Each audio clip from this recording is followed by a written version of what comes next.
Mga kamarites, today, pagchismisan naman natin si Meta.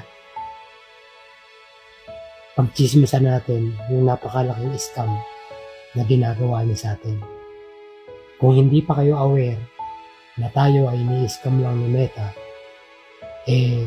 panoorin niyo itong video na to at i-share niyo para maging aware naman yung iba. Kung napansin nyo, last year, ang TikTok ay nagte-trending. Marami ang nagpunta sa TikTok, lumipat sa TikTok, at nagsialis dito sa Facebook.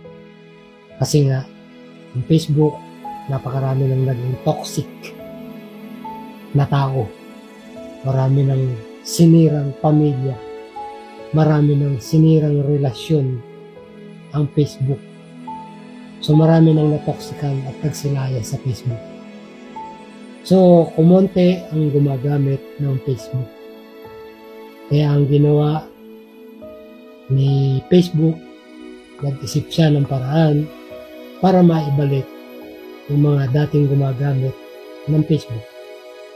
So sa madaling sabi, na-create niya si Meta. Ni-introduce sa ating lahat. Ngayon, para tayo ay maengganyo, binigyan niya tayo ng pagkakataon na kumita sa Reels at sa Stars.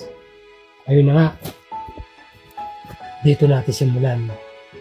Kung dati, naka-private yung account mo, since nabalitaan mo na merong kita sa pagpi-Facebook, gamit lang yung Facebook account, naengganyo ka. I-turn on mo into professional mode ang yung Facebook. Hindi mo na inisip yung privacy concern mo.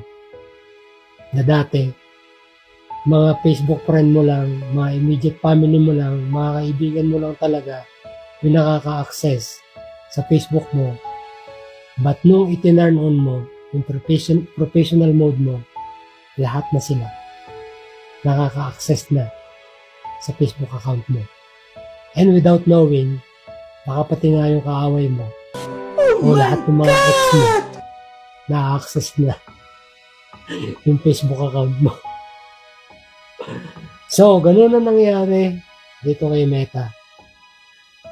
But, nung una pa lang na inopen niya to, ay binigyan niya tayo ng privilege. So, masaswerte yung maraming mga Facebook friend. O kahit hindi naman friend, ginagawang friend. Umabot sa 5,000 yung limit ng friends niya. Yung mga Facebook friend niya ay naging instant follower. So, ganun na nangyayari dito kay Meta. Lahat ng Facebook friend mo dati ay magiging instant follower mo. So, masaswerte yung meron ng mga malalaking friendship sa Facebook dati. Kagaya ko, kukunti lang yung friends ko sa Facebook dahil nililimit ko lang talaga yung access ng mga tao sa aking Facebook. So, yun na nga nangyayari sa ating lahat na wala yung ating privacy since nag-turn on tayo ng professional mode.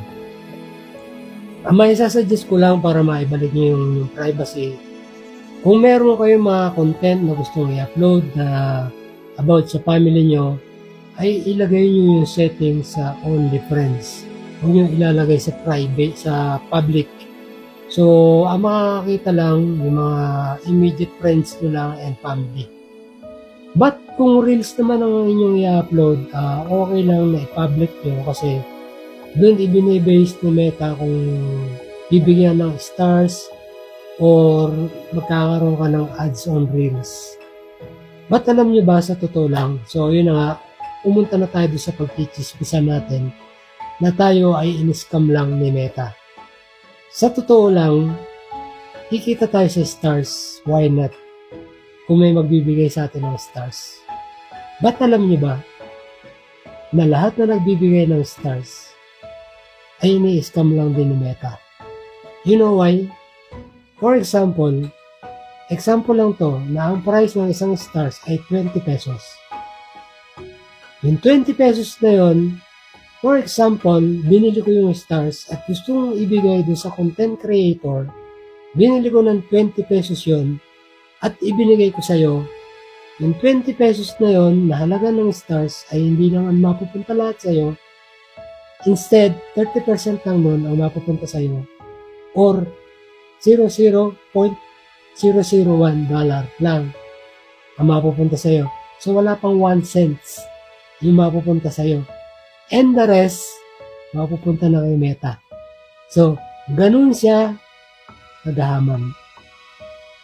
Hindi ko alam kung iti-take down niya itong video ko na to, but that is my opinion at yun ay pinag-aralan kong mabuti kung saan ba napupunta talaga yung mga stars na binibili natin, na binibigay natin sa content creator. Kung napupunta ba lahat sa kanya yun? No, cannot be. Yung iba doon, mas malaki pa talaga ang napupunta sa bulsa ni Meta. So yung number 1 na scam na ginagawa niya sa atin. Yung sa stars, ang pangalawa na ginagawa pa niyang scam din sa atin. Pag tayo ay nag-upload ng reels, bago natin ma-upload yung reels natin, ay tatanungin niya tayo kung gusto nating i-boost yung ating video o yung content na i-upload natin. Now, pag in-ignore natin yon at ipinost natin, sa palagay mo ba magkakaroon ka ng maraming views? No. Cannot be. Hindi gagawin ni Meta yon unless magbo-boosting ka ng ipinost mo. So, kung wala kang maraming followers, and kahit na marami kang followers, let's say meron ka ng 3,000 followers, kung mapapansin mo, nag-i-struggle ka pa din sa views kasi nga, hindi ka ipinupost ni Meta. Maswerte na lang kung meron ka isang video na mapapansin ng algorithm o natapatan mo yung right timing ng algorithm at naipush yung video mo, nagkaroon ka ng 5,000 views. Napakaswerte mo na. Or kung meron man umakit ng 100,000, panigurado na meron kakaiba yung video mo at maraming nag-share. Wala nang magagawang control si Meta doon pagka isinyer yung video mo. But algorithm-wise, hindi pa kakawalan ng Facebook o ni Meta yung video mo sa ibang tao without boosting. Kahit sabihin pa na sumusunod ka sa proper algorithm, meron kang right timing at hindi ka nawawalan ng post araw-araw, hindi pa rin ipupush ni Meta yung mga content mo. Otherwise, magbo-boosting ka. Ngayon, maraming pumapatol sa pagbo-boosting. Yun yung mga company o yung mga business owner na gusto nila na mapansin yung mga product nila. Ba't tayo ng mga normal na tao lang, bakit kailangan tayong mag-boost para sa ating reels? Ang gusto natin kumita, hindi gumastos.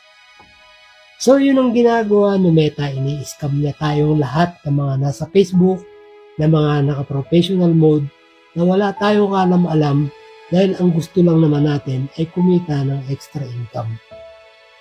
At ang pangatlo, na ini-scam niya pa rin tayo. Kung napapansin nyo, ang Facebook. Hindi nagbibigay basta-basta ng verified account ang Facebook.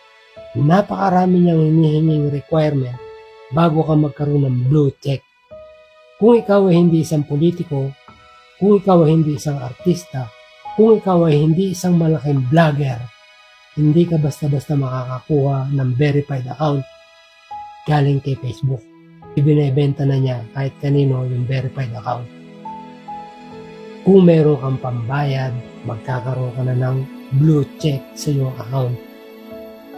Ngayon, kung bibigyan ka niya ng verified account, dahil may katuturan yung mga Facebook, yung mga content mo dito sa Facebook, malabong mangyari yun.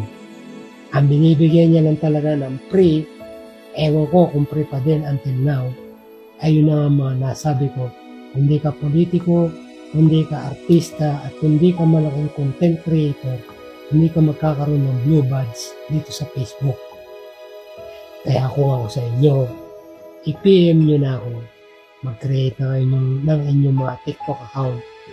Dahil sa TikTok, kikita kayo nang walang hihingiin sa inyo kahit anong amount, na walang hihingiin sa inyo kahit 5, na magkakaroon kayo ng kita sa pagtitiktok.